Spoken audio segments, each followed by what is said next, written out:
Baik, ini tentang masalah gender sedikit tambahan dalam bahasan kita. Kita masuk ke poin setelahnya, setelah konsep ta'aruf Islami, tadi tujuan pernikahan, definisi pernikahan, tujuan pernikahan, kemudian kita masuk tadi ke konsep ta'aruf Islami. Setelah dapat pasangan yang cocok, mau menikah, kita masuk ke poin yang keempat, tata cara pernikahan Islami. Menikah juga punya cara, ini ibadah. Kayak kalau kita mau sholat, wudu, hadap kiblat, tutup aurat, tempatnya suci, masuk waktu, ada syaratnya. Jadi syarat ibadahnya diterima. Sama halnya dengan menikah nih. Salah satu syaratnya agar ibadah maksimal adalah pernikahan itu tidak boleh dimulai dengan kemaksiatan. Di antaranya dalam acara pernikahan. Ada 5 poin yang saya susun di sini tentang tata cara pernikahan Islami. Yang pertama, tidak boleh ada pelanggaran syariat atau maksiat di sini. Secara umum, seperti contoh terbukanya aurat. Banyak wanita muslimah sudah pakai jilbab nih. Begitu tiba masa akad nikah, disuruh pakai baju adat, buka jilbabnya, kelihatan semua auratnya. Ini subhanallah, melanggar agama, gitu kan? Tidak boleh. Sudah ada? Ya, jazakallah khair. Istri saya waktu saya menikah di Surabaya, setelah akad nikah dan saya duduk ngobrol itu, kemudian saya tanya dia, bagaimana ceritanya tadi pernikahan? Dia rupanya pakai jilbab besar, kemudian di atas jilbabnya ditaruh bunga melati, gitu kan. Saya tanya bagaimana ceritanya nih? Kelihatannya sih bagus, gitu. Terus dia bilang, tadi ini saya 3 jam berdialog dengan keluarga saya, selalu digoda untuk supaya tampil berbeda, tidak usah pakai jilbab besar, kelihatan leher lah, kelihatan aurat lah, tapi saya bertahan, saya nggak mau. Akhirnya alhamdulillah Allah kasih petunjuk dibuat seperti ini. Semestinya seorang muslimah harus tahu bahwasanya tidak boleh dia menjual agamanya. Ada seorang wanita di Jeddah, kisah nyata di Saudi, sampai para ulama memberikan judul kisahnya dia ini dengan istilah atau dengan judul malam pertama di surga. Seorang wanita salihah, anak muda menikah di Jeddah beberapa tahun yang lalu, kisahnya 2 atau 3 tahun yang lalu ini. Pada saat dia di Riyas habis sholat asar, rupanya dia lupa berwudu, si anak perempuan nih. Diriaslah oleh periasnya, mungkin ibu-ibu sudah tahu sampai berjam-jam. Menjelang azan maghrib, riasnya sudah selesai nih. Lalu perempuan ini dengar azan, dia baru ingat dia nggak punya wudu. Maka harus wudu. Kalau wudu berarti make upnya buyar semua. Harus mulai dari awal lagi. Dia bilang, saya lupa wudu nih, saya harus wudu kembali. Ibunya pada saat itu bilang, ibunya bukan orang yang sudah paham agama. Ibunya bilang, nggak usah nak, nanti kamu jamak aja. Ini jamak dari mana nih hukumnya? Nggak apa-apa nanti. Ya, nanti sekalian sama maghrib isya. Ini soalnya sudah dirias, nggak mungkin. Gitu kan. Kata anaknya, nggak ada udzur syar'i. Ibu, dari mana saya punya udzur syar'i? Gara-gara tidak mau kena air wudu riasan saya ini, kemudian saya harus tunda sholat saya. Gitu kan. Inti ceritanya adalah ibunya mengatakan, saya tidak ridho kalau kau lakukan itu. Kata dia, maaf ibu, walaupun ibu tidak ridho, ini haknya Allah. Kan dalam agama begini Bapak Ibu sekalian ya. Kalau haknya Allah yang wajib ketemu dengan haknya makhluk yang wajib, misal orang tua kan wajib kita patuhi, ketemu dengan sholat wajib, haknya Allah wajib, yang kita dahulukan yang mana? Haknya Allah. Kalau ketemu haknya Allah sunnah, sholat sunnah, dengan hak wajibnya makhluk, bakti dengan orang tua, maka hak makhluk didahulukan.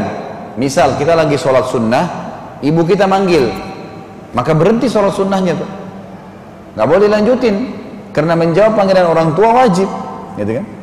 Sama wanita muslimah puasa Senin Kamis, suaminya datang minta dilayanin biologisnya, wajib dia batalin, nggak boleh dibilang saya lagi puasa mas. Nah, itu sunnah, ketemu sama wajib nggak bisa, gitu kan? Jadi harus difahami. Maka dia tahu di sini ibunya wajib dipatuhi, tapi ini ketemu dengan masalah sholat wajib haknya Allah. Dia bilang, maaf ibu, sekarang ketemu antara kewajiban saya bakti sama ibu dengan kewajiban haknya Allah, maka haknya Allah didahulukan. Dia pun masuk kamar mandi, dia wudu. Udah wudu, habis itu dia sholat di ruangan tunggu, dia sholat. Ringkas cerita, di rakaat pertama dia sujud lama sekali, Sampai ibunya sama tukang WC tunggu lama, dibuka kamar, ibunya bilang, ayo nak, cepat nak, sholatnya. Nggak ada suara. Begitu ibunya dekatin, disentuh, jatuh. Ternyata anak itu sudah mati, meninggal dunia. Meninggal dunia di malam pertamanya, belum menikah. Ya. Sampai kata para ulama, orang ini malam pertama di surga. Bayangkan kalau tadi dia tidak ikuti ibunya, dia tunda sholatnya, meninggal, berarti dihukum karena tidak meninggalkan sholat maghribnya tanpa udzur. Sudah saat ajalnya datang. Jadi jangan perjualbelikan masalah agama nih. Apalagi nikah ini ibadah, harus ikutin syaratnya. Juga termasuk selain buka aurat tidak boleh ada ikhtilat. Ikhtilat itu campur baur, tamu laki-laki sama tamu perempuan. Ini kalau mau Islami ya, pernikahan Islami memang begini. Kalau saya bentuk tim sama teman-teman pengajian saya di Blok M Square yang setiap rutin hari Rabu malam taklim, dan tadi saya baru dari sana tablik akbar. Sebulan sekali kita tablik akbar tentang sahabat-sahabat Nabi, dan tadi terakhir membahas sahabat yang ke-6 Zubair bin Awam radhiyallahu anhu. Alhamdulillah Allah kasih taufik dari jam 9 sampai duhur tadi. Kita bentuk tim di situ untuk mendaftar orang-orang yang mau menikah. Akhwatnya dan ikhwanya didaftarin semua biodatanya, nanti dikumpulin sama teman-teman tim lalu dipersatukan, gitu kan. Nah, saya sempat berikan panduan-panduan. Kalau mau nanti akad nikah di gedung, maka alangkah baiknya kalau jadwal tamu laki-laki dan jadwal tamu perempuan dipisahkan. Itu lebih Islami. Misal jam 10 pagi akad nikah, misal di masjid ini misalnya atau di sebuah gedung. Maka yang diundang di akad nikah semua tamu laki-laki. Karena perempuan tidak punya keharusan hadir, gitu kan. Maka di sini dia hadir mempelai laki-laki sama semua keluarga laki-laki. Selesai akad nikah, dia berdiri di kuadenya sendiri di kursinya, semua tamu laki-laki di gedung, mereka bisa ngobrol, mereka bisa buat apa saja sama jenis semuanya. Sampai duhur, habis duhur sampai asar, khusus mempelai perempuan, tampil mempelai perempuan, semuanya perempuan yang ada di situ. Maka ini lebih Islami, lebih sesuai dengan itu. Atau kalau tidak, jamnya susah dipisahin. Jamnya susah dipisahin misalnya. Baik, minimal ruangannya disekat. Memang begitu, mungkin dengan tanam-tanaman, ya, dengan sesuatu yang memang memperindah tempat. Memang sudah begitu, harus dipisahin. Karena ternyata survei lapangan yang membuktikan Bapak Ibu sekalian, ternyata ikhtilat dalam acara perkawinan paling banyak, nomor 1 penyebab perzinahan. Di Jakarta ini pernah terjadi gara-gara kita tahu di ajang gedung pernikahan ini si perempuannya tampil dengan luar biasa penampilannya, si laki-laki juga dengan penampilannya yang luar biasa, dengan minyak wanginya yang sangat menyengat, kemudian ketemu janjian dan langsung booking hotel di atas gedung, zina malam itu. Siapa yang tanggung dosanya ini? Kira-kira yang buat acara punya andil nggak? Punya andil di situ, gitu kan? Jadi jangan sampai kita punya andil. Hindari itu. Dan saya bilang di sini tata cara pernikahan Islami ya. Saya tidak bicara masalah umum nih. Ini kalau mau lebih Islami. Kemudian yang ketiga, di poin pertama tadi tidak boleh buka aurat, terbuka aurat, ikhtilat, campur jamu. Juga yang ketiga musik, berhubungan dengan masalah ini juga, masih poin pertama ya. Musik dalam Islam kalau pernikahan yang dibolehkan adalah memukul gendang bagi wanita. Bagi wanita, bapak-bapak tidak ada urusannya sama gendang dan musik. Tapi banyak orang subhanallah manggil penyanyi perempuan, pakaiannya terbuka, tamunya semua pada nonton. Berapa banyak dosa yang dia panen. Bagaimana bisa ibadah dimulai dengan kemaksiatan seperti ini, gitu kan? Ini bahaya. Belum lagi kalau ada di antara tamu yang suka penyanyi itu, diambil nomor teleponnya, dibuat juga di acara lain. Yang memperkenalkan dia adalah si pengundang tadi yang pertama. Setiap diundang dimanapun acara, maka dia juga dapat dosanya. Penyebabnya dia. Ngapain panen dosa ini, untuk apa? Nggak ada manfaatnya sama sekali. Memang begini Bapak Ibu sekalian, kalau kita sedang ingin mengerjakan satu perbuatan yang haram dalam agama, tanya begini, jadikan prinsip hidup ya. Ingat ini dari saya, tipsnya, Bapak Ibu sekalian tanya, kalau saya tidak lakukan kenapa?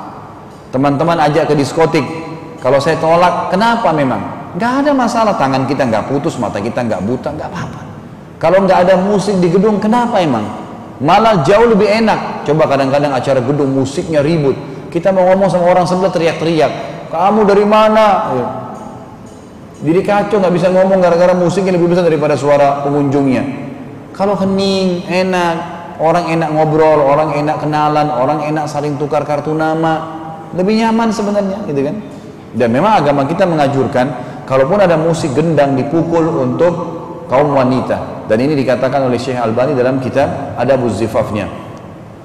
Kemudian juga ada berhubungan dengan pelanggaran syariat selain membuka aurat, ikhtilat, adanya musik yang diharamkan, juga makan sambil berdiri. Itu Bapak Ibu sudah lebih tahu dari saya, standing party, dan ini dalam pelajaran ilmu sosial. Saya pernah dapatkan kalau di Amerika awal dibentuk, kenapa harus ada standing party ini, tujuannya sebenarnya masalah ekonomis, gitu kan, hemat. Jadi orang-orang tidak usah pakai duduk, supaya mereka datang, mereka saling ngobrol, habis selesai makan minum pulang, gitu kan. Tapi dalam Islam kita nggak boleh nih makan minum berdiri. Kadang-kadang ada orang ikutin konsep ini, padahal sebenarnya dengan menambah duit sedikit, tambah kursi maka lebih nyaman. Kadang-kadang kita temukan orang tua, saya pernah temukan di gedung, diundang di salah satu acara perkawinan, orang tua mau makan nih pegang, tangannya gemetar, mau duduk gak ada kursi. Duduk mau makan, bagaimana? Hanya makan sambil berdiri, gak ada kursinya. Kenapa harus seperti ini? Ini konsep orang non-muslim, konsep kita nggak bisa. Kata Nabi SAW, jangan makan dan minum sambil berdiri, suruh duduk, memang sunnahnya begitu. Contoh saja ya, dan mungkin masih ada poin-poin lain, tapi ini yang saya susun 4 poinnya. Jadi tata cara pernikahan Islam yang pertama, tidak boleh ada kemaksiatan. Di dalam poin ini ada 4 hal yang sering terjadi: terbukanya aurat, ikhtilat, campur tamu laki dan perempuan yang hanya menyebabkan zina, ada musik, penyanyi-penyanyi yang haram, kemudian yang keempat, makan sambil berdiri. Tata cara pernikahan yang kedua selain tidak ada kemaksiatan, ada wali mempelai wanita. Ada wali mempelai wanita. Ibu-ibu tolong, wajib hukumnya ada wali, walaupun janda. Soalnya tersebar berita di pengajian, dan saya karena sering ikut pengajian, saya dengarkan tuh, oh kalau janda boleh nikahin tanpa wali, boleh nikahin dirinya. Ini pendapat yang sangat lemah, namanya pendapat marjuh dari Abu Hanifah rahimahullah. Imam Abu Hanifah dalam salah satu pendapatnya pernah mengatakan itu, tapi ini pendapat yang sangat lemah, tidak punya dalil. Karena hadis Nabi SAW, ayyam imra'atin ankahat nafsaha bighairi idni waliyuha fanikahuha batil batil batil. Wanita manapun yang menikahkan dirinya tanpa izin walinya, ayah kandungnya, kalau tidak ada saudara kandungnya, pamannya, kerabat terdekatnya, anaknya kalau dia janda, laki-laki kalau sudah balik, ya. Kalau dia menikahkan dirinya tanpa izin walinya, nikahnya batal, batal, batal, sama dengan zina, nggak boleh. Nabi SAW katakan, janda atau perawan sama, nggak boleh, harus ada wali, gitu kan. Dan wali ini ibu-ibu harus tahu ya, manfaatnya wali untuk wanita adalah itu penjelasan kepada si calon mempelai laki-laki, kalau saya juga punya laki-laki nih di belakang saya. Jadi si laki-laki itu akan lebih segan dengan lebih menjaga kehormatan si calon istrinya, karena dia tahu di belakangnya ada walinya. Jadi bodoh kalau ada perempuan nikah tanpa wali. Selain batal pernikahan, juga sebenarnya keliru nih. Bisa saja nanti ya si laki-laki itu menganggap remeh dia karena dianggap tidak ada ya laki-laki yang bersama dengan dia. Jadi ini mestinya walaupun janda sama. Hadis Nabi jelas. Yang ketiga, harus ada mahar. Mahar ini sesuatu yang diletakkan pada saat akad nikah. Dan mahar ini makin sederhana makin banyak berkahnya. Kata Nabi SAW, aktsaruhunna barakah akalluhunna mahra. Wanita yang paling banyak berkahnya, wanita yang paling sederhana maharnya. Jadi mahar ini bukan duit yang dibantu untuk acara gedung, bukan ya, tapi yang dihadirkan pada saat akad nikah ya. Kalau Indonesia sudah masuk dalam kategori sederhana seperti perangkat alat sholat lah, ya, Al-Quran dan seterusnya. Kemudian yang keempat, ada 2 saksi yang terpercaya. Ini syarat mutlak. Ya, tidak hadir saksi tidak sah pernikahan, tidak bisa, harus 2. Nabi SAW mensyaratkan 2 saksi, dan saksi ini 2 laki-laki terpercaya. Dari siapa saja boleh, yang penting kaum muslimin. Boleh satu dari kerabat mempelai perempuan, boleh dari mempelai laki-laki yang satunya, atau memang dua-dua dari perempuan dan laki-laki juga tidak ada masalah. Yang penting ada saksi 2. Dan yang terakhir, yang kelima, diiklankan. Iklankan artinya diberitahukan, walaupun hanya untuk orang-orang terdekat, minimal itu. Abdurrahman bin Auf, sahabat Nabi, pernah menikah dengan wanita Ansar. Lalu Nabi SAW mengatakan, ada apa kau Abdurrahman? Dia bilang, saya sudah menikah ya Rasulullah. Kata Nabi SAW, aulim walau bisyat, mestinya kamu iklankan walaupun hanya dengan seekor kambing ya. Jadi kita dianjurkan mengiklankan, karena pernikahan itu kalau diiklankan misal sama kerabat-kerabat dekat pun, maka minimal orang tahu, yang terdekat, yang sering interaksi dengan dia, tetangganya, kerabat-kerabat dekatnya, teman-teman dekatnya, itu minimal itu. Kalau bisa diiklan lebih besar lebih bagus. Supaya kalau dia kemana-mana berdua, orang tahu ini istrinya, orang tahu ini suaminya, nggak ada fitnah. Jadi ini poin kelima tentang pernikahan Islami. Kita masuk ke poin setelahnya, hak dan kewajiban. Hak dan kewajiban setelah menjadi suami istri, kita harus tahu bahwasanya masing-masing laki-laki dan perempuan punya hak dan kewajiban. Bapak-bapak di sini punya hak terhadap istri, dan itu Anda boleh tuntut kalau istri nggak lakukan. Ibu-ibu punya hak terhadap suaminya, dan boleh ibu tuntut secara hukum syar'i di pengadilan kalau tidak dikasih. Saya akan mulai dengan kewajiban suami yang merupakan haknya istri. Ini ibu-ibu bisa tuntut, bapak-bapak wajib jalankan. Yang pertama, perlakuan yang baik. Namanya muasyarah bil ma'ruf. Jadi dalam Islam itu tidak ada orang ditendang, dipukul kepalanya, ditampar wajahnya. Tidak ada dalam Islam itu. Tidak ada suami begini dalam Islam. Kalau wanita itu sampai pada tingkat nusyud itu betul-betul membangkang, nggak mau jalankan kewajiban agamanya, nggak mau ngurus anak, nggak mau layani biologis, nggak mau ngurus rumah, keluar aja terus kumpul sama teman-temannya, nusyud. Maka pertama diingatkan, kau melanggar agama, nggak boleh, haram dalam agama ini. Nggak mau, dihajar. Hajar itu artinya diboikot, tidak digauli, pindah ranjang tidurnya. Sebagian ulama mengatakan pindah tempat, pindah kamar. Tidak mau juga boleh dipukul, tapi pukulannya kata para ulama ghairu mubarrah, pukulan yang tidak berbekas, pukulan yang tidak berbekas. Diberikan gambaran oleh para ulama yaitu dengan pukulan yang mengambil kayu siwak atau menggunakan jari telunjuk ditumpukkan ke tubuhnya, mengatakan kamu sudah salah. Itu saja. Kalau juga tidak mau lurus, maka pada saat itulah diceraikan. Pada saat itu diceraikan, ya. Jadi tidak boleh yang lain. Itu Allah sebutkan di dalam surah An-Nisa urutan 4 ayat 34. A'udzubillahi minasyaitonir rajim. Ar-rijalu qawwamuna 'alan nisa bima faddalallahu ba'dahum 'ala ba'd wa bima anfaqu min amwalihim. Fas-salihatu qanitatun hafizatun lil-ghaibi bima hafizallah wallati takhafuna nusyudahunna fa'iduhunna wahjuruhunna fil madhaji wadribuhun fa in ata'nakum fala tabu 'alaihinna sabila innallaha kana 'aliyan kabira. Ya. Kaum laki-laki itu adalah pemimpin bagi kaum wanita. Memang itu sudah konsep dasarnya. Laki-laki dari dua lawan jenis ini dijadikan pemimpin oleh Allah Subhanahu wa taala. Pemimpin berarti dia menaungi, melindungi, mendidik, ya, memberikan kebutuhan. Oleh karena Allah telah melebihkan sebagian laki-laki tersebut dengan kedudukan sebagai pemimpin dan atas harta yang dia wajib nafkahkan untuk istrinya. Suami bekerja, maka istri punya hak di harta itu untuk memutarkan roda kehidupan. Tidak sebaliknya, ya. Bapak-bapak tidak punya hak di harta istri. Istri dapat warisan, tidak boleh bapak bilang ini saya sudah naungin kamu 10 tahun sekarang bagi warisannya. Itu nggak boleh. Nggak ada hak kita laki-laki kepada harta istri kita, nggak ada sama sekali. Tapi hak istri kepada kita ada. Ya, uang yang kita dapatkan itu kita wajib memberikan untuk nafkah. Apa itu nafkah? Kebutuhan dasar. Kalau tidak dikasih maka tidak berjalan putaran kehidupan. Roda kehidupan tidak jalan. Tapi bukan juga semua gaji, enggak. Ibu-ibu harus tahu, nanti saya jelasin ini masalah nafkah. Tidak ada kewajiban suami memberikan semua gaji. Yang ada adalah memenuhi kebutuhan nafkah. Hanya itu, kebutuhan dasar. Kalau tidak ada maka tidak bisa makan, tidak bisa minum, listrik, air, telepon, kebutuhan dasar, gitu kan. Kata Allah, laki-laki pemimpin bagi kaum wanita, oleh karena Allah melebihkan sebagian laki-laki sebagai kedudukan pemimpin dan juga karena mereka menafkahkan harta mereka. Kerja dikasih istrinya, gitu kan. Oleh karena itu, wanita-wanita yang baik, yang solehah ialah wanita-wanita yang bisa memelihara diri mereka, tahu nilainya itu, sebagaimana Allah menjaga mereka, memelihara mereka. Jadi wanita itu dalam Islam sebelum menikah wajib ayahnya menafkahinya sampai dia menikah. Kalau dia gadis tua tidak menikah, ayahnya tetap wajib berikan nafkah. Ayahnya mati, saudara laki-lakinya, gitu kan. Ayahnya ada saudara laki-laki tidak ada, pamannya wajib dinafkahi, dibiayai. Dia terlindungi wanita ini. Kalau sudah nikah, suaminya, orang laki-laki yang baru dia kenal, punya wajib menaungi dia.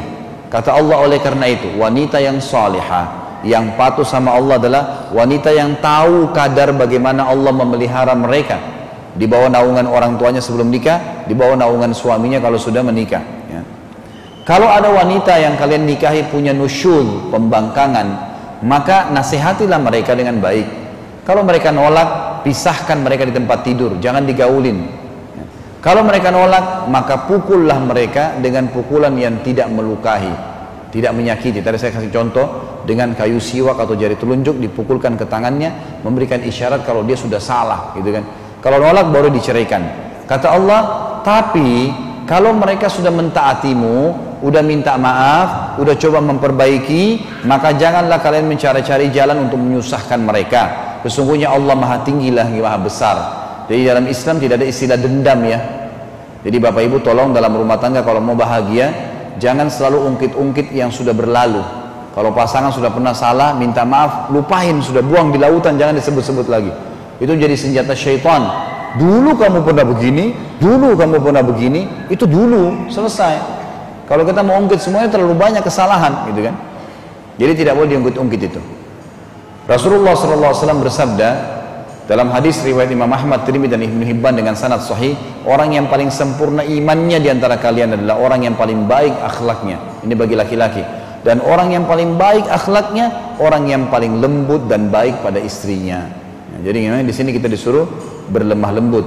Kata Nabi SAW dalam hadis yang lain, berbuat baiklah pada kaum wanita atau istri, karena wanita diciptakan dari tulang rusuk yang bengkok, dan yang paling bengkok dari tulang adalah bagian atasnya. Jika kau paksa meluruskan, maka kau akan mematahkannya, dan jika kalau kamu biarkan bengkok, maka dia akan bengkok terus.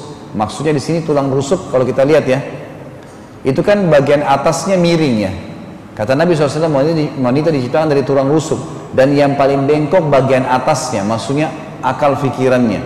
Wanita suka berpikir pendek, gitu kan? Maka kata Nabi SAW, kalau kau luruskan, jangan dengan kasar, karena kau akan mematahkannya, dan jangan juga kau biarkan, karena kalau kau biarkan maka dia akan terus bengkok. Maka pandulah dengan cara yang baik kaum wanita itu. Pandu dengan cara baik kaum wanita itu. Kemudian kalau bapak-bapak misalnya punya istri, mungkin ada satu sifat, dua sifat yang tidak baik, asal bukan kemaksiatan kepada Allah. Misal bapak-bapak mau maksimal, rumahnya harus rapi, luar biasa, tapi ternyata ada sedikit yang masih kotor, masih sering harus diingatkan, sabarin aja, nasihatin, luruskan gitu kan. Jadi seperti itu. Karena kata Nabi SAW, janganlah seorang mukmin membenci istrinya yang mukminah. Bila ia membenci suatu sifat, maka ia bisa ridho dengan sifat yang lain. Juga Anas bin Malik berkata, pembantu Nabi SAW dalam hadis riwayat Muslim, saya menjadi pembantu di rumah Nabi selama 10 tahun. Belum pernah saya temukan Nabi selama 10 tahun itu berkata kasar, apalagi sampai memukul istri juga anak-anaknya. Ya, juga pembantunya, juga pembantunya. Jadi Nabi SAW memerintahkan kita untuk berbuat baik. Hak yang kedua, istri. Dan ini kewajiban suami, memberikan pakaian, makanan, dan tempat tinggal semampunya.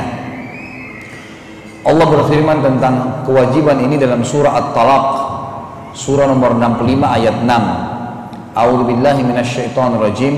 Askinuhunna min haitsu sakantum min wujdikum wa la tudarruhunna lidayyiqu 'alaihin. Al-ayah. Tempatkanlah mereka para istri di mana kalian bertempat tinggal menurut kemampuan kalian, dan jangan kalian menyusahkan mereka dan menyempitkan hati mereka. Dari poin ini juga saya ingin titik beratkan Bapak Ibu sekalian, kalau ibu-ibu yang sudah, bapak-bapak dan ibu sudah punya anak mantu, maka bisa jadikan sebagai pegangan kalau anaknya sudah menikah, atau kita sendiri juga baru menikah. Maka ulama mengatakan dari ayat ini diambil pelajaran, setiap orang yang sudah menikah jangan numpang sama orang tuanya, pindah. Walaupun rumah orang tuanya mewah, bagus, dia harus pindah di kos-kosan, pindah kos-kosan, nggak apa-apa. Biar belajar, merasakan rumah tangga dari awal, nggak apa-apa. Dan orang tua jangan dihadang-hadang anaknya, biarin aja, gitu kan. Biarin mereka belajar berumah tangga, hadapin masalah kehidupan. Karena memang pasti kalau banyak terjadi anak mantu perempuan ribut sama mertua perempuannya, karena memang satu rumah. Si mertua mau nata bunga seperti ini bentuknya, hari ini mau masak yang ini, si anak mantu pengen hubungannya bermain, mertuanya mau warna kuning, mantunya mau warna merah, gitu kan. Mertuanya mau bunga ros, yang ini mau bunga melati, nggak bisa. Yang ini mau masak sayur asam, yang ini mau masak sayur kacang hijau, dan seterusnya. Banyak macam masalah. Jadi harus rumah sendiri, nggak bisa. Ya. Satu sisi itu. Sisi yang lain juga harus si istri paham. Kalau suaminya pun mengajak dia tinggal sama-sama, dia harus bisa pindah. Jangan dia ngotot, enggak, dia di rumah orang tua saya aja, ada AC, rumahnya bagus, mobil semua lengkap. Nggak bisa, sudah saatnya pindah. Udah saatnya pindah, memang saatnya belajar gitu. Itu yang Allah maksudkan di sini.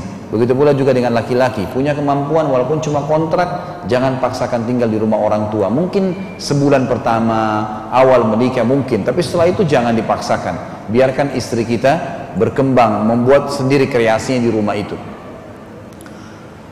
Rasulullah SAW bersabda dalam hadis yang sahih riwayat Bukhari, jagalah para istri kalian, sungguhnya kalian punya hak atas istri kalian, dan mereka punya hak atas kalian.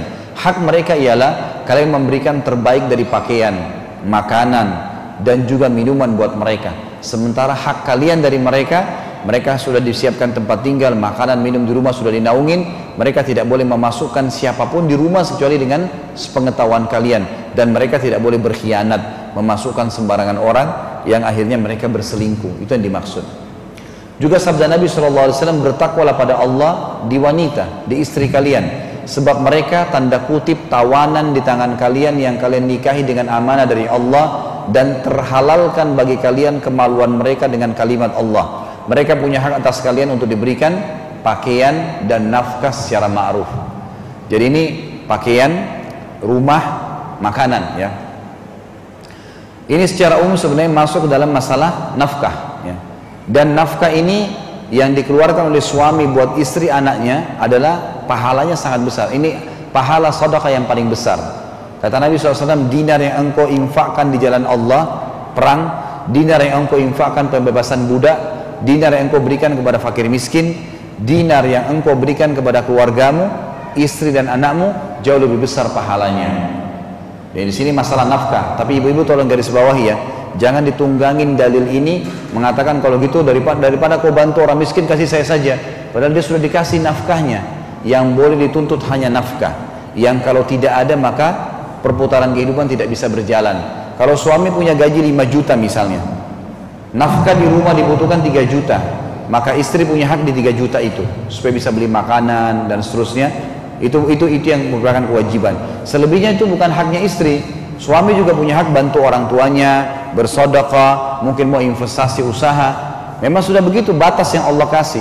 Dan ibu-ibu lebih banyak dapat tuh, karena uang hasil punyanya ibu sendiri, suami nggak punya hak 1 rupiah pun. Kalau ibu masih punya hak dari suami yang nafkah. Jadi ini memang peraturan agama kita. Nabi SAW juga mengingatkan kepada para suami agar jangan juga lupa, artinya kalau dia bersedekah buat keluarganya, dia juga sedekah buat dirinya sendiri. Ada orang subhanallah istrinya pakai baju yang bagus, pakai kendaraan bagus, dia sendiri berantakan penampilannya. Ini nggak boleh. Allah Subhanahu Wa Taala melarang kita tidak memperlihatkan nikmatnya. Kata Nabi SAW, mulailah bersedekah dengan dirimu sendiri dulu, lalu keluargamu, istri anakmu. Bila ada lebih, maka sedekahkan pada kerabatmu. Bila ada lebih, sedekahkanlah secara umum. Ada sebuah hukum syar'i di sini terjadi pada Hindun, istri Abu Sufyan. Dua-duanya pada saat setelah masuk Islam di pembebasan kota Mekah, sempat Hindun datang kepada Nabi SAW dan berkata, ya Rasulullah, Abu Sufyan orang yang syahih. Syahih itu pelitnya luar biasa, super. Dia nggak mau tahu, nggak pernah kasih kebutuhan saya, gitu kan? Jadi dia kalau pulang ke rumah mau tahu sudah ada makanan, tidak mau tahu dari mana. Apakah boleh ya Rasulullah saya mengambil hartanya sesuai dengan kebutuhan saya? Karena dia tidak pernah kasih. Kata Nabi SAW kepada Hindun, ambillah yang merupakan hakmu saja. Misal tadi 5 juta gaji suami, 3 juta dia punya hak, nggak dikasih sama suaminya. Boleh dia ambil sampai batas 3 juta untuk kebutuhan rumahnya, untuk kebutuhan nafkahnya. Bukan dipakai foya-foya juga, enggak. Bukan dipakai beli baju 3 juta langsung, enggak. Tapi ini enggak, ini memang untuk kebutuhan kehidupan. Memang begitu. Boleh diambil, ambillah dari harta secara ma'ruf, kata Nabi, yang dapat mencukupi dua keluargamu dan jangan kamu lebihkan. Karena kalau lebih maka menjadi haram. Selanjutnya yang ketiga adalah hak istri, kewajiban suami, perlindungan, pendidikan dan tuntunan yang berhubungan dengan kewajibannya. Banyak bapak-bapak mau istrinya menjadi seperti apa yang dia inginkan, misal suka pakai baju warna merah misalnya, atau suka kalau pakai baju tidur tertentu, atau suka kalau rumah itu ditata seperti ini, atau suka dengan makanan tertentu. Dia belum pernah membahasakan pada istrinya, lalu dia tiba-tiba tersinggung kalau istrinya nggak jalankan. Nggak bisa, harus dipandu, jelaskan, saya suka begini, saya suka begini, saya suka begini, gitu kan. Satu hal yang saya sering berbagi dalam seminar kalau saya bahas buku yang saya tulis ini, saya kalau di rumah, Bapak Ibu sekalian punya pengalaman pribadi, saya bilang sama istri saya kasih duit dia, ini duit, kamu bisa beli baju yang kamu suka, apa saja, untuk kamu pakai, untuk saya pakai, untuk saya pakai, yang kamu suka. Misalnya kamu suka laki-laki, lihat laki pakai baju warna hitam, kamu beli warna hitam. Kamu suka baju apa saja beli, untuk saya pakai di hadapan kamu saja. Saya juga pribadi memberikan baju istri saya apa yang saya suka, gitu. Saya beli sendiri baju tidur yang saya suka, warnanya, ya. Bahkan sampai pada tingkat, mohon maaf, saya bukan otoriter ya, tapi saya juga lakukan hal yang sama. Istri saya juga boleh lakukan. Bau minyak wangi saya yang dia suka, maka saya suruh dia pilih yang mana kamu suka, saya akan pakai. Bau minyak wangi yang saya suka, saya suruh dia pakai dan saya belikan, gitu kan. Sehingga memang dalam masalah nanti ini akan rentetannya masuk ke masalah bahasan biologis, itu akan maksimal. Kita akan, apa yang kita harapkan dari pasangan kita dapatkan dan menutup pintu-pintu syaitan. Jadi perlu menuntun pasangan apa yang kita inginkan, gitu kan, dengan cara-cara yang baik, terutama berhubungan dengan masalah kewajiban dia dan juga urusan ibadahnya. Harus, gitu kan, harus di sini. Allah mengatakan dalam surat Tahrim masalah kewajiban ini. Tahrim ini surah nomor 66 ayat 6. A'udzubillahi minasyaitonirrajim. Hai orang, kurang lebih artinya ya, hai orang-orang yang beriman, selamatkan dirimu dan keluargamu dari api neraka yang bahan bakarnya dari manusia dan batu, penjaganya malaikat-malaikat yang kasar keras, tidak pernah bermaksiat kepada Allah dan selalu mengerjakan apa yang Allah titahkan. Itu konsep dasarnya. Ayatnya, ya alladzina amanu qu anfusakum wa ahlikum nara wa quduhan nasu wal hijara 'alaiha malaikatun ghiladun syidad la ya'sunallaha ma amara wa yaf'aluna ma yu'marun. Jadi kata Allah SWT di sini, hai orang beriman, selamatkan dirimu dan keluargamu dari api neraka. Kata para ulama ini berarti panduan, tuntunan, ya, tuntunan yang harus dikerjakan.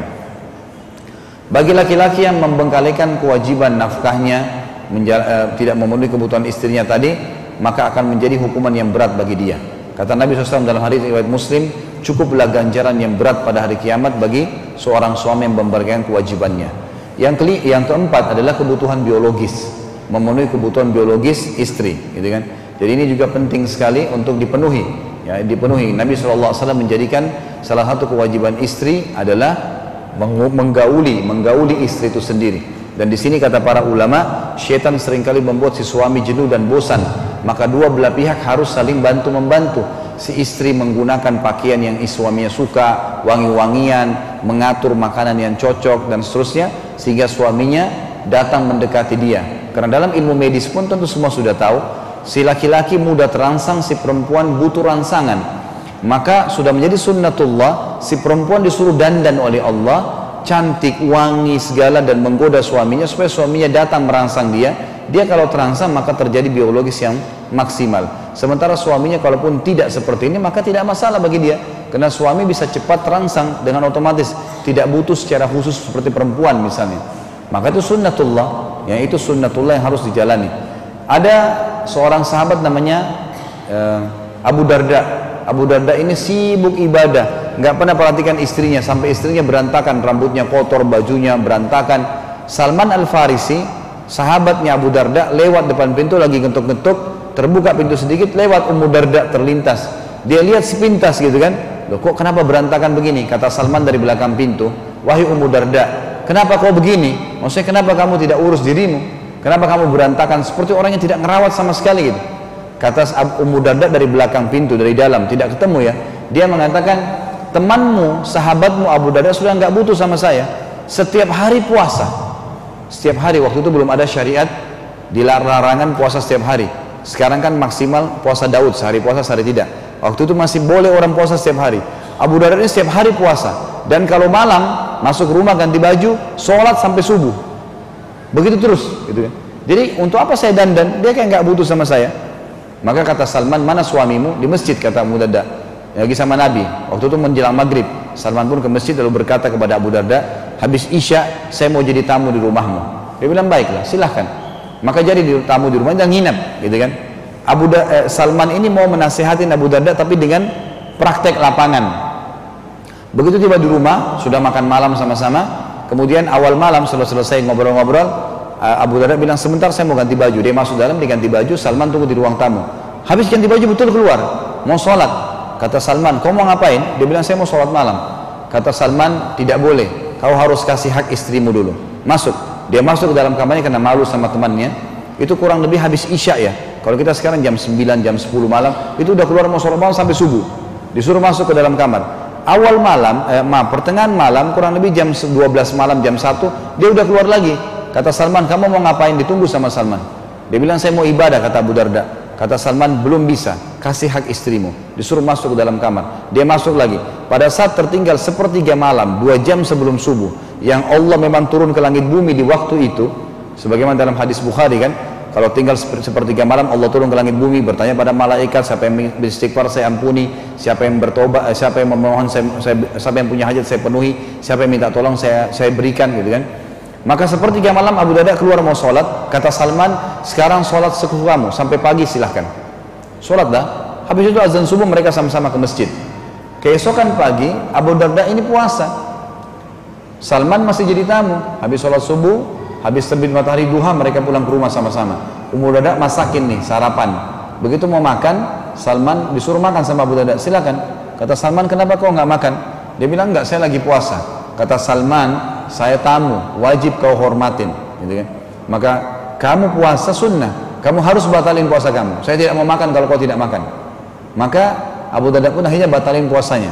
Setelah batalin puasanya dia bilang, wahai Salman, kau ini udah kacauin hidup saya.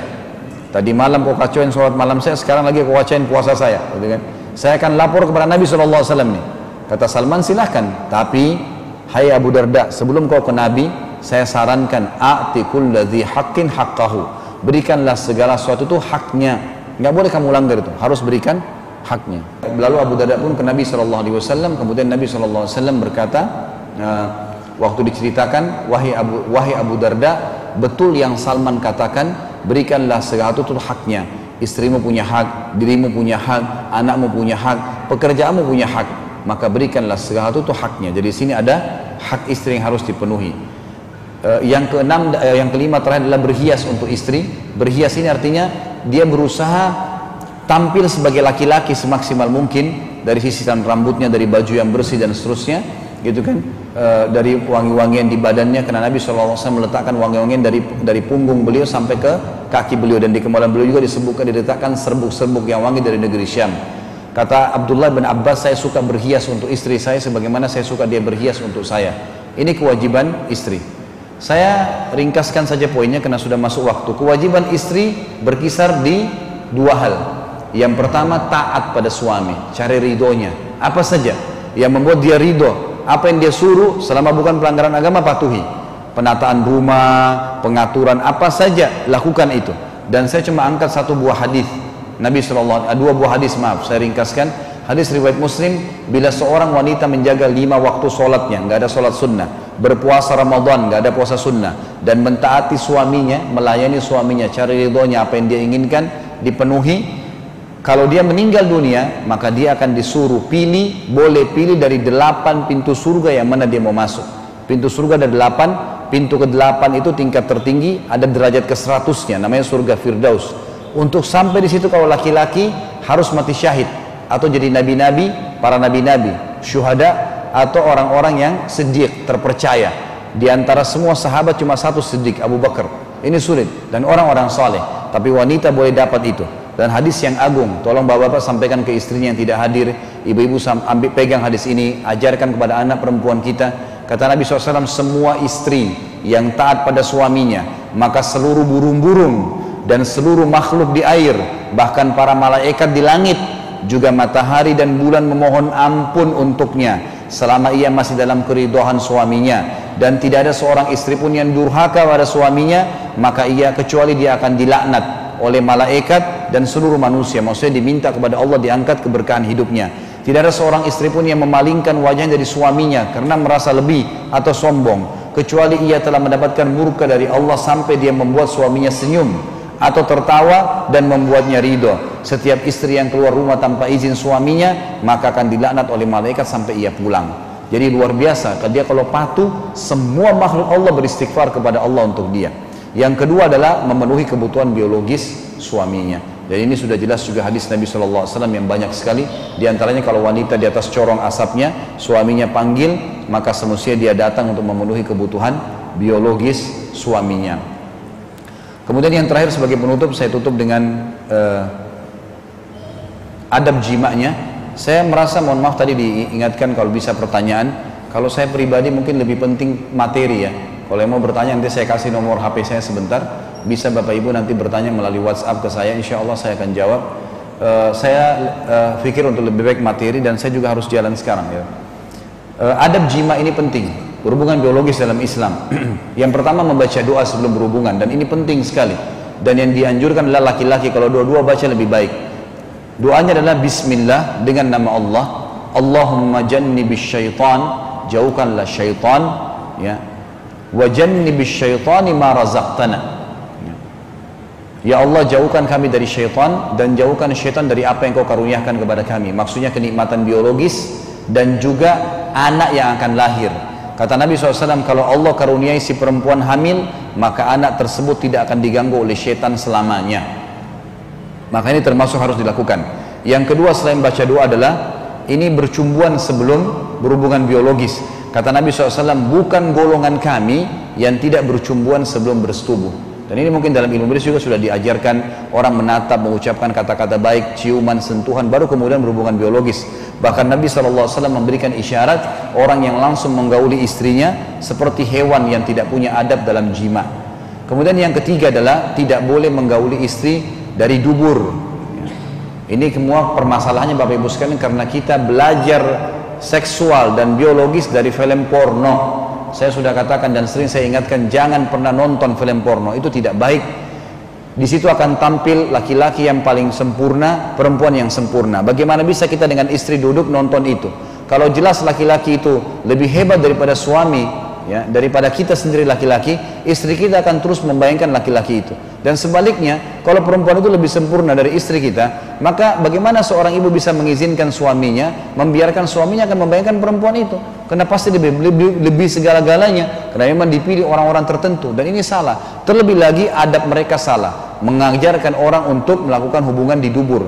Ingat sabda Nabi SAW, terlaknat kata Nabi, siapapun yang menggauli istrinya dari duburnya. Juga Nabi SAW mengatakan Allah tidak akan melihat orang yang menggauli istrinya dari duburnya. Kemudian juga yang selanjutnya adalah yang poin setelahnya, tidak menggauli istri pada saat haid dan nifas. Maksudnya meletakkan kemaluan di kemaluan. Ini disebutkan dalam Al-Baqarah urutan 2 ayat 222. Ini mungkin Bapak Ibu bisa kembali ke ayatnya saja. Yang jelas Allah mengatakan, ditanyakan kepadamu tentang haid, katakanlah haid itu kotor dan jangan kalian sentuh wanita di saat itu. Maksudnya meletakkan kemaluan di kemaluan. Tapi ada hadis Nabi yang bersabda, ya, bahwasanya kalau orang lagi haid istri dan nifas, lakukan apa saja selain persetubuhan. Artinya boleh melakukan apa saja, bersentuhan, berciuman itu boleh saja. Bahkan seorang istri bisa memuaskan. Onani dalam Islam haram kalau dilakukan sendiri laki-laki, tapi kalau istrinya lakukan dibolehkan. Bahkan ulama membahas tentang masalah oral seks dibolehkan selama memang itu ada keridhaan di antara keduanya dan bukan paksaan. Ini termasuk hal yang diingatkan. Sebagai penutup Bapak Ibu sekalian adalah sabda Nabi SAW, ingatlah manusia yang paling buruk kedudukannya di sisi Allah pada hari kiamat adalah manusia yang berhubungan biologis suami istri, kemudian si istri sudah membuka semuanya pada istri suaminya, keterampilannya, kemahirannya, kecantikannya, kata-katanya. Si suami juga sudah membuka semua kepada istrinya, kemahirannya, keterampilannya dan seterusnya, lalu masing-masing menyebarkan rahasia kepada orang lain. Jadi ini nggak boleh. Allah murka dengan orang seperti ini. Kalau Allah kasih bapak-bapak istri yang Masya Allah melayani luar biasa biologisnya, tahan, tidak usah ceritakan. Karena kalau bapak-bapak cerita sama temannya dan teman-teman bapak-bapak ini istrinya tidak begitu, apa yang terjadi? Dia akan berpikir untuk mengganggu istri kita. Karena dia tahu ini orang punya kelebihan. Begitu pula ibu-ibu kalau ceritakan pada teman-temannya, suami saya begini, suami saya begitu, ya suami mereka tidak begitu, maka mereka terpikir untuk mengganggu suaminya, gitu kan? Karena memang suami dia tidak seperti itu. Maka jangan diceritakan masalah ini, dan ini penting sekali. Makanya Nabi SAW melarang masalah-masalah seperti ini. Baik, mungkin ini insya Allah kita bisa sampaikan. Ya, kurang lebih 15-12 sekarang, 1 menit lagi. Rumah tangga Islami supaya sempurna. Poin terakhir, menerapkan syariat Allah dalam kehidupan sehari-hari. Kita usahakan rumah kita itu mengikuti cara Islam. Dan saya sarankan ringkasnya Bapak Ibu beli buku judulnya Rumah-rumah yang tidak dimasuki oleh malaikat. Judulnya begitu, Rumah-rumah yang tidak dimasuki oleh malaikat, terbitan Gema Insani Press. Harganya sekitar 30-40 ribu rupiah. Ada 30 macam rumah yang tidak masuk malaikat. Jadi ini yang diikutin dan jangan ikutin feng shui, gitu kan? Karena kita sudah punya dalam Islam sebenarnya. Dan usahakan di rumah menciptakan lingkungan Islami. Kalau kompleknya bisa Islami, ada masjid, ada banyak orang Muslim, itu bagus. Menciptakan suasana Islami di rumah yang ditempel-tempel di tembok kaligrafi, ya, dilantunkan suara-suara tilawah, ya, ini semuanya. Kemudian membiasakan busana muslim dan muslimah dari anak-anak, kita juga suami istri terbiasa itu mengucapkan salam sesama orang-orang yang ada di rumah. Dan yang penting adalah bagaimana kita menciptakan dan mempertebal ilmu di dalam rumah dengan rumah dengan majelis ilmu, baik mendengar ceramah atau memanggil ustadz ataupun kita pergi menghadiri ceramah dengan keluarga atau sekeluarga ke sana. Ini kurang lebih bahasan kita Bapak Ibu sekalian. Mudah-mudahan apa yang kita bahas ini bermanfaat, dan saya berikan nomor HP saya kalau mau menghubungi di 087 87 lagi 087 87 807 1504. Nanti kalau ada yang punya pertanyaan mungkin bisa via WhatsApp ke saya. Biasanya saya buat grup, ya, atau orang-orang yang bertanya. Memang seringkali saya luangkan waktu, tapi mohon maaf mungkin Bapak Ibu bisa sabar karena banyak sekali masuk WhatsApp 300 200, Masya Allah. Jadi saya jawab 30 masuk 50. Nah, apa boleh buat seperti itulah. Cuma sabar, insya Allah saya akan jawab. Mungkin begitu. Dan di situ juga akan ada saya akan kirimkan banyak program-program yang saya lakukan. Mohon maaf saya tidak buka pintu pertanyaan karena sudah mau masuk asar, dan saya juga harus segera ke tempat pengajian yang lain.